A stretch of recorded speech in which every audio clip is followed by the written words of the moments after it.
Alhamdulillah, salatu wassalamu ala rasulillah wa ala alihi wa sahbihi wa mawalah. Allahumma salli ala Sayyidina Muhammad ibni Abdillah. Jamaah subuh yang Allah muliakan, Alhamdulillah, Alhamdulillahirabbil alamin.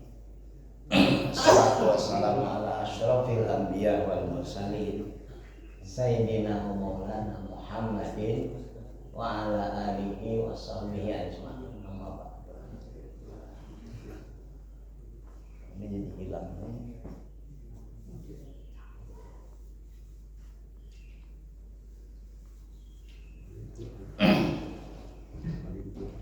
Alhamdulillah, jemaah subuh yang Allah muliakan, kita akan ngaji barangkali jadi bagian akhir dari kuliah subuh kita tentang tawakal, tentang berserah diri pada Allah Subhanahu wa taala. Dan ngaji kita sekarang ini dalam penjelasan tawakal ini kita akan tadabbur Quran surat At-Talaq surat ke-65 dari ayat 2 sampai dengan ayat ke-4.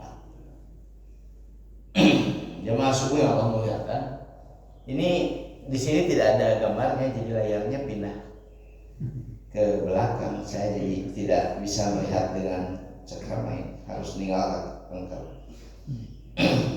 Seperti pernah saya sampaikan sebelumnya, tawakal itu dimaknai secara sederhana sebagai kesadaran untuk menyerahkan seluruh urusan kita dalam hidup yang kita jalani dengan melibatkan Allah Subhanahu wa taala.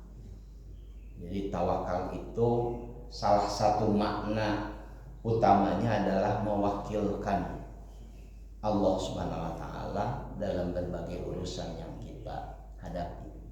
Dan kalau seseorang seperti kita mewakilkan urusan kepada seseorang, itu biasanya karena kita percaya. Saya misalkan meminta bantuan sebagian dari bapak-bapak untuk katakanlah menjadi juru bicara ketika saya misalkan ingin menikahkan anak. Pakai wakilannya ngadugikan Pak Maksada. Itu kan karena kepercayaan, penghormatan, sekaligus juga harapan kepada orang tersebut. Kalau kepada Allah Subhanahu wa taala seseorang melakukan itu menunjukkan tingkat keimanan. Walaupun nanti tawakal pernah saya jelaskan berlevel-level, bertingkat-tingkat. Ada yang seluruh hidupnya dia sepenuhnya mempercayakan diri kepada Allah. Ada yang sebagian dari hidupnya, ada yang sebagian kecil saja dalam hal-hal tertentu, dan itu pun karena dipaksa oleh keadaan. Mari kita lihat surat At-Talaq ayat ke-2, 3 dan 4. A'udzubillahi minasyaitonirrajim. Fa idza balagna ajalahunna fa'amsikuhunna bima'ruf aw fariquhunna bima'ruf wa ashhidu dawai 'adlin minkum wa aqimus syahadata lillah dzalikum yu'adzu bihi man kana yu'minu billahi wal yaumil akhir wa may yattaqillaha yaj'al lahu makhraja. Sabab nuzul ayat ini, kalau dari ayat pertama, jamaah subuh yang Allah muliakan, sabab nuzulnya itu para ahli tafsir berbeda pendapat. Sebagian kitab tafsir, paling tidak yang saya miliki, menyebutkan latar belakang surat At-Talaq turun itu di ayat awal adalah perceraian Nabi dengan Hafsah. Jadi Nabi tercatat menurut sebagian tafsir pernah menceraikan istrinya yang bernama Hafsah. Hafsah itu putrinya Umar bin Khattab. Ada banyak penjelasan kenapa diceraikan, tapi salah satunya karena Hafsah itu menuntut perlakuan istimewa dari Nabi sallallahu alaihi wasallam dalam urusan pembagian harta rampasan perang.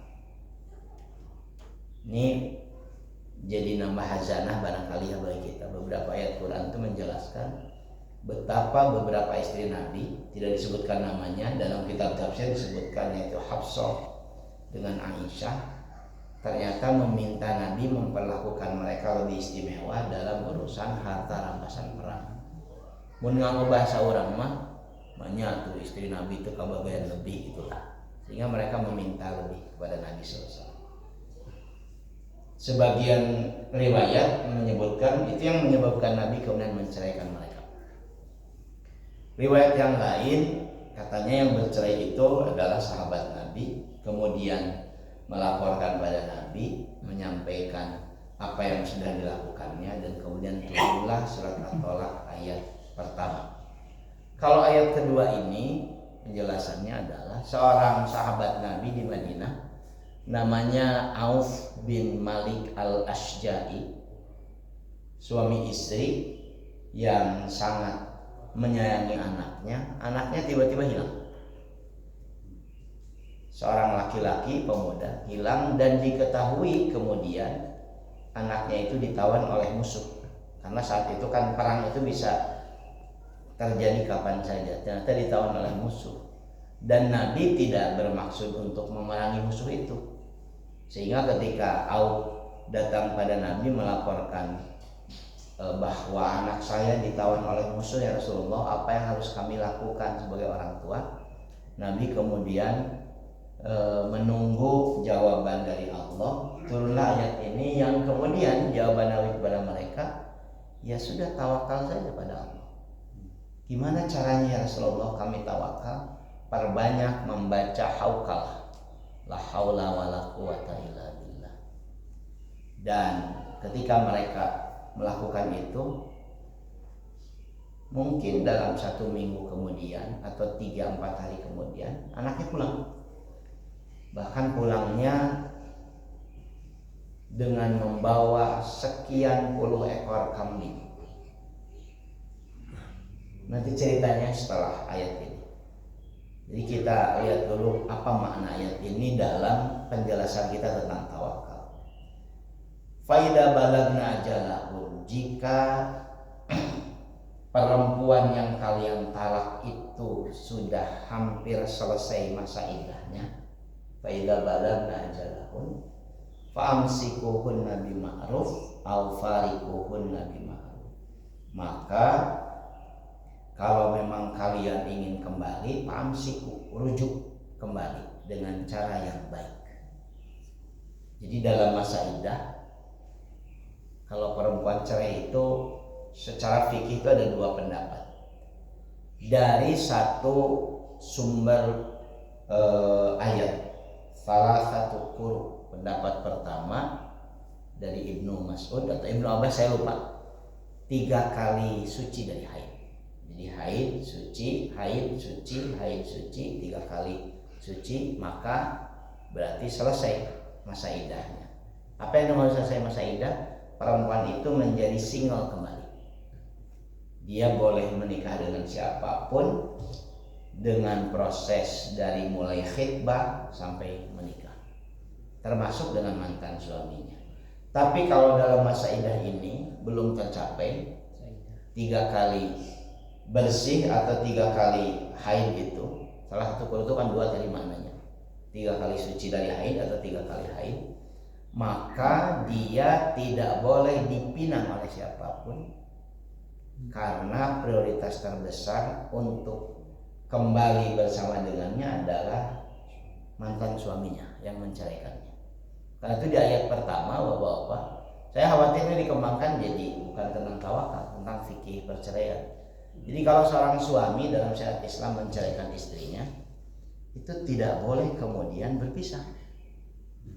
Saya ceraikan kamu, tinggalnya satu rumah. Kenapa? Supaya proses rujuk dari cerai itu sangat mudah, tidak melibatkan banyak orang. Tinggal apa yang tadi ketrok kamarna, neng puntennya, enak mumpung menuju tiris, teuing, punten we. Itu prosesnya mudah, nggak usah ribut-ribut, nggak usah rame-rame. Dalam ayat ini bima'ruf, dengan cara yang baik. Apa misalkan, neng, bapak beli motor listrik, nah yang neng ayo atuh tambahan atau misalkan dengan deposito itu selesai. Sekarang soalnya karena tanpa sadar syariat Islam, orang cerai langsung pisah.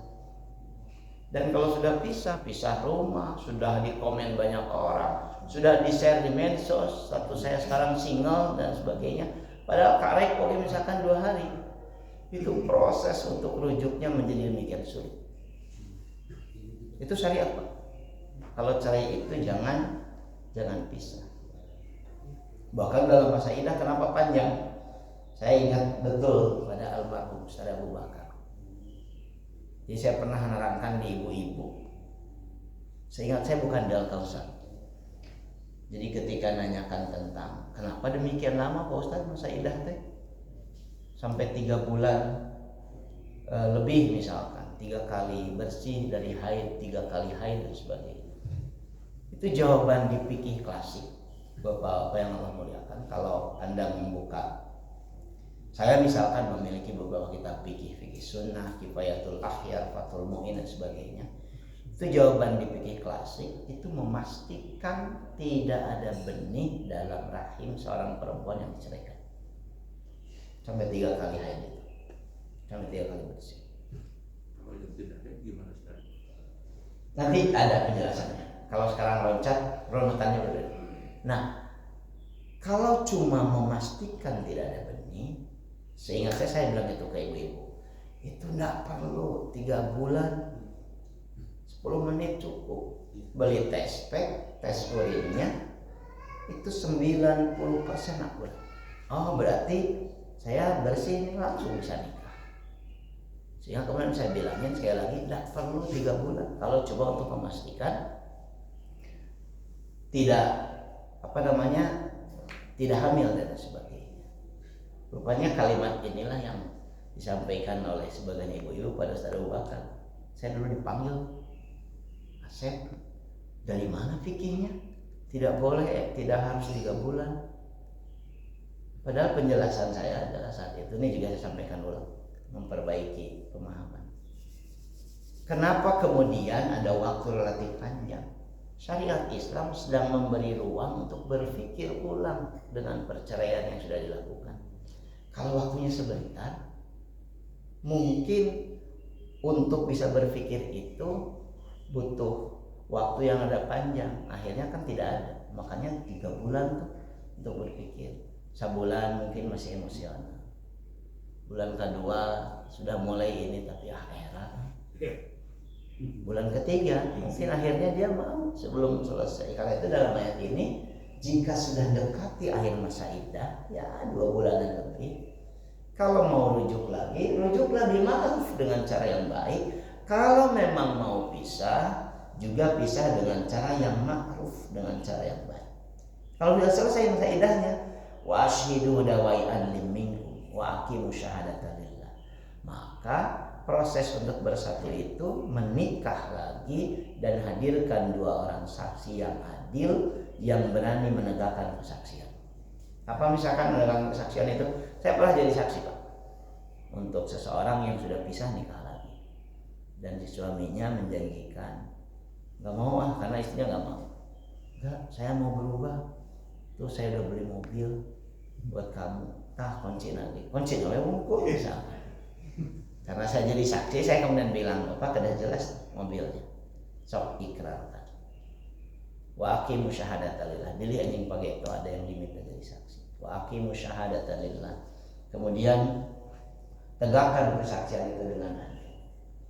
Dzalikum yu'adzu bihi man kana yu'minu billahi wal yawmil akhir. Itulah pelajaran bagi orang yang beriman pada Allah dan hari akhir. Wa may yattaqillah, saya berikan kembali, siapa yang bertakwa kepada Allah, melibatkan Allah dalam urusan, konteks ayat ini dalam urusan rumah tangganya, yaj'al lahu makhraja, Allah akan memberikan jalan keluar dari permasalahan yang dia hadapi. Wa yarzuqhu min haitsu la yahtasib, dan Allah akan memberikan rizki. Yarzuqhu itu kan fi'il mudhari. Allah akan selalu memberikan rizki dalam urusan rumah tangga yang dia hadapi. Kalau konteks ayatnya tentang rumah tangga,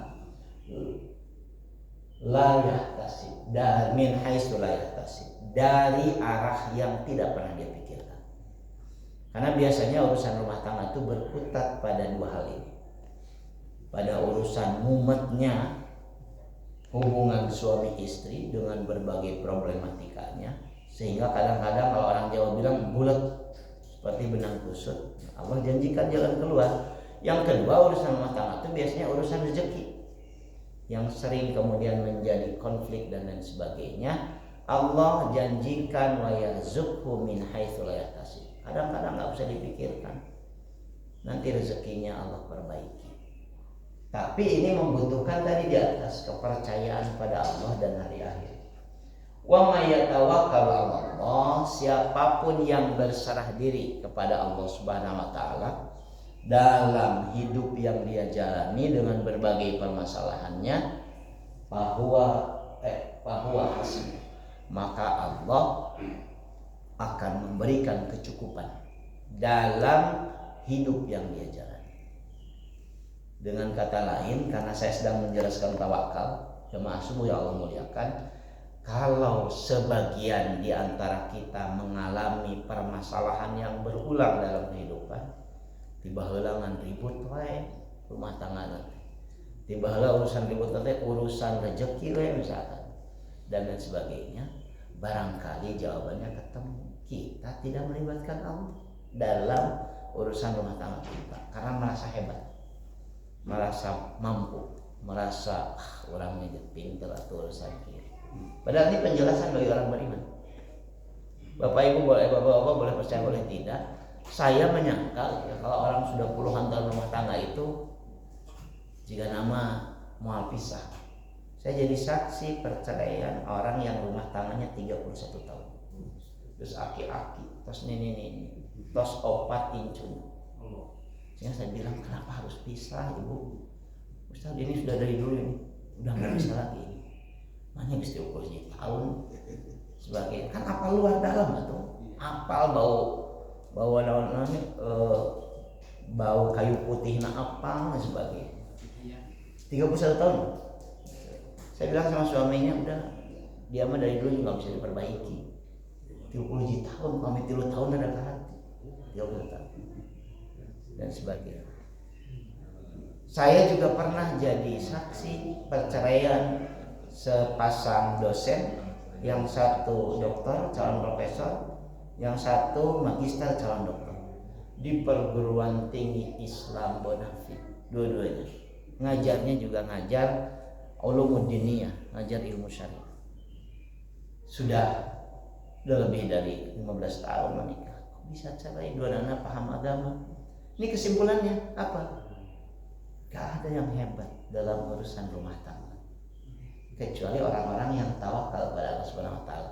Karena itu ayat ini, kalau yang tadi di awal, kalau Bapak baca tafsirnya, Nabi saja manusia sempurna, urusan rumah tangganya mengalami konflik. Apalagi kita, apa artinya? Jangan overconfident. Tidak begitu. Saya itu Bapak-bapak disebut oleh sebagian besar orang sebagai penceramah. Bahkan sering diundang penceramah Ustaz Asep Rahman, disebut penceramah. Tapi bahwa boleh percaya boleh tidak, penceramah yang sejati itu istri saya. Pagi-pagi, siang, sore, malam ceramah. Jadi pengen diundang. Sehingga saya bilang, ibu ceramah, wah kan bapak penceramah teh, begitu. Kebayang nggak penceramah diceramahkan? Inilah urusan rumah tangga, bukan hal yang mudah. Sehingga saya sering ketawa juga kalau disebutkan penceramah teh. Asli mah itu.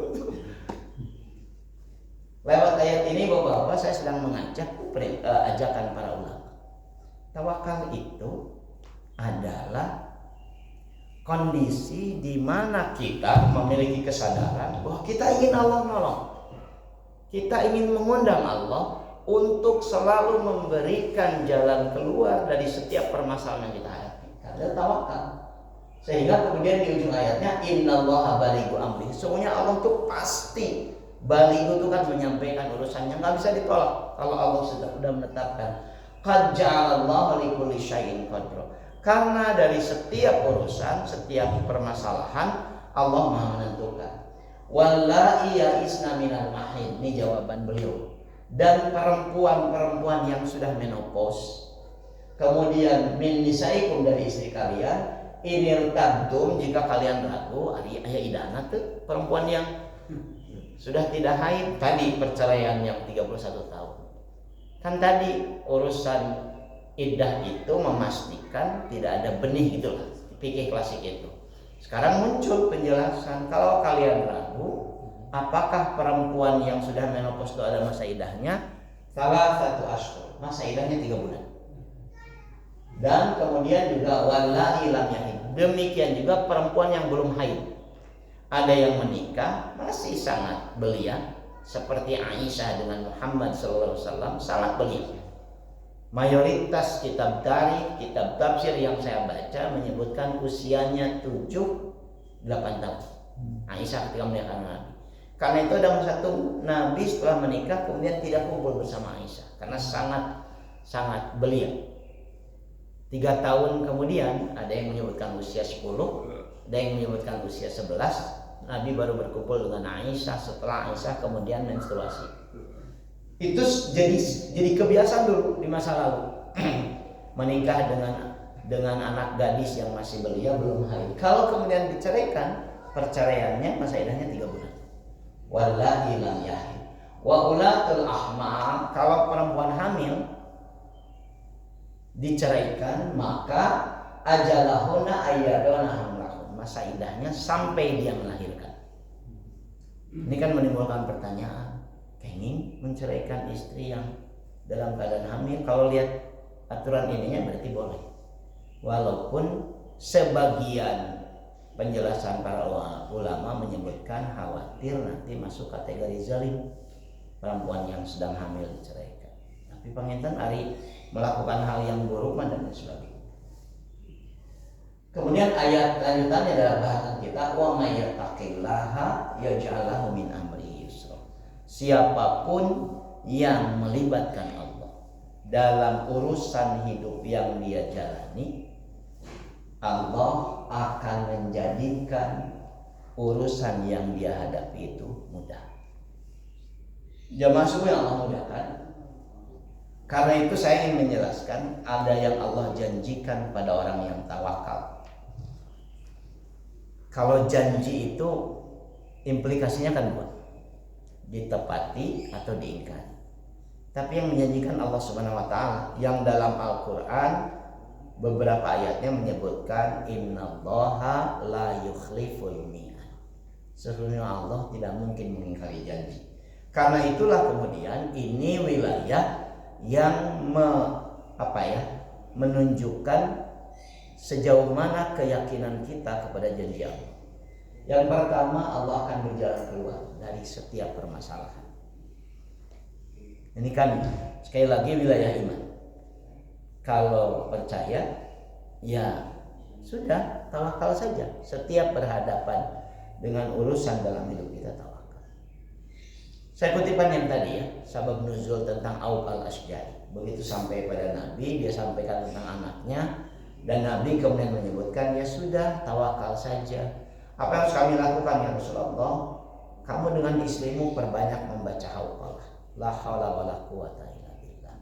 La haula, tidak ada kekuatan, tidak ada kemampuan, wala quwata, dan juga tidak ada kekuatan illa billah, kecuali karena Allah. Katanya setiap hari itu dibaca, pagi, siang, sore, malam. Mereka berdua membaca, sampai istrinya Auf itu menyebutkan betapa bagusnya perintah Rasul pada kita. Ya, kita memang tidak berdaya.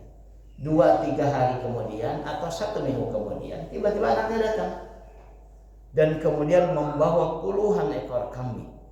Sampai kaget suami istri ini, kamu kan sedang ditawan, dengar dari beberapa orang. Iya ibu bapak, tapi ternyata Allah menjadikan musuh itu lengah yang menawan aku, ketiduran, dan aku ditawan di kerangkeng berdekatan dengan kandang kambing, sehingga ketika aku lengah dari penguasaan mereka, aku melarikan diri, sekalian aku bawa kambingnya. Jadi Luar biasa mah tawanan teh bekas beuleun.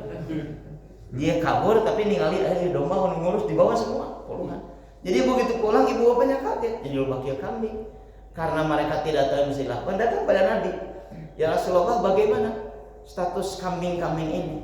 Ayatnya yang tadi, wa yarzuqhu min haitsu la yahtasib. Allah memberikan bonus kepada kamu karena tawakal, rizki yang tidak pernah kamu pikirkan.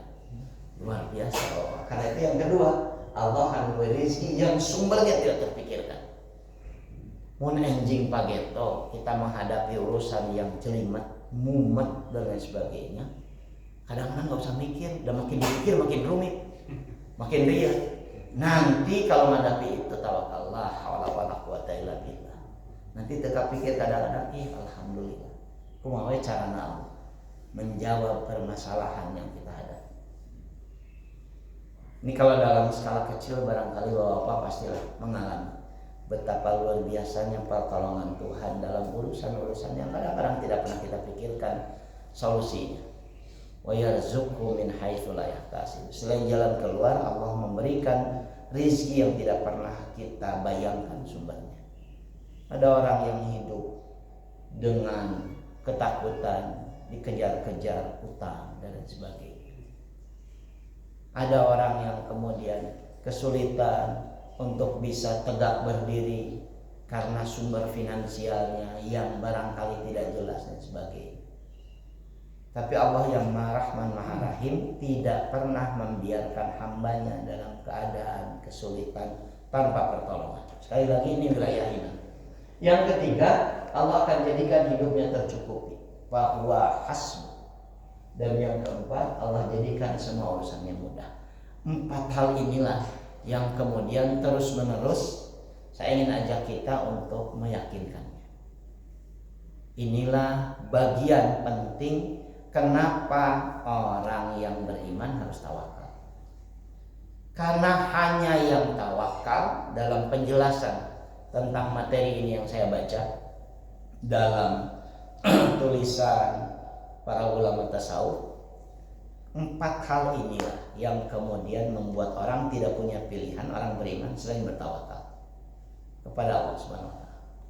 Karena itu tahapannya kurang lebih lah ya dari kesimpulan ngaji kita tentang tawakal dalam sekian pertemuan. Yang pertama, supaya yakin bahwa Allah pasti akan memberikan 4 hal tadi, kita harus bertambah pengetahuan. Pengetahuannya apa? Tentang Allah, ma'rifatullah. Semakin kita mengenal Allah, semakin bertambah keyakinan kita bahwa tidak mungkin Allah akan membiarkan kita. Kalau banyak orang yang merasa dibiarkan oleh Allah, salah satunya mungkin karena ma'rifatullahnya sangat terbatas, sangat sedikit. Dia tidak paham, dia lebih paham pada dirinya sendiri dalam menghadapi berbagai permasalahan. Itu yang tadi saya sebutkan.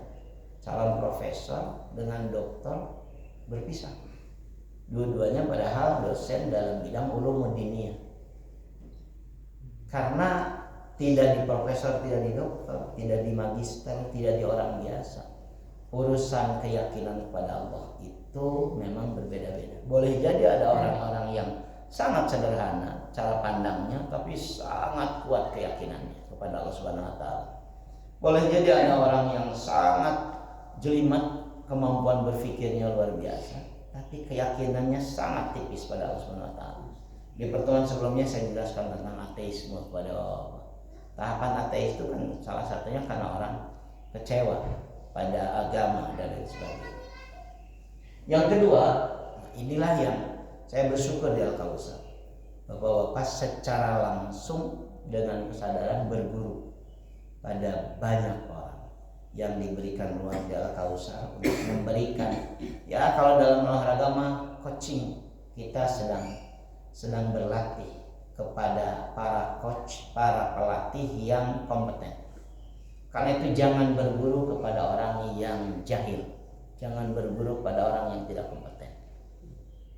Daripada ningkat ilmu malah dijalikuh sebagainya. Sekarang nih entah kenapa banyak orang yang merasa punya kepantasan jadi guru, padahal sama sekali tidak punya kompetensi untuk jadi guru.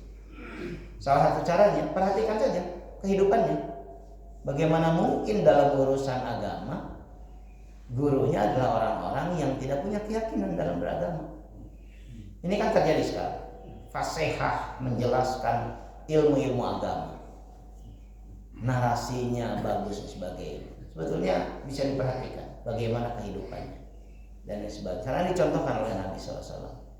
Karena itu bagi orang-orang yang terjun dalam bidang dakwah secara serius, salah satu yang harus diperhatikan adalah jadikan keyakinan para dai itu menjadi inspirasi yang kemudian membuat dia memiliki kepercayaan diri untuk mengajarkan orang, untuk mengajak orang melakukan kehidupan lebih baik seperti yang dia jalani.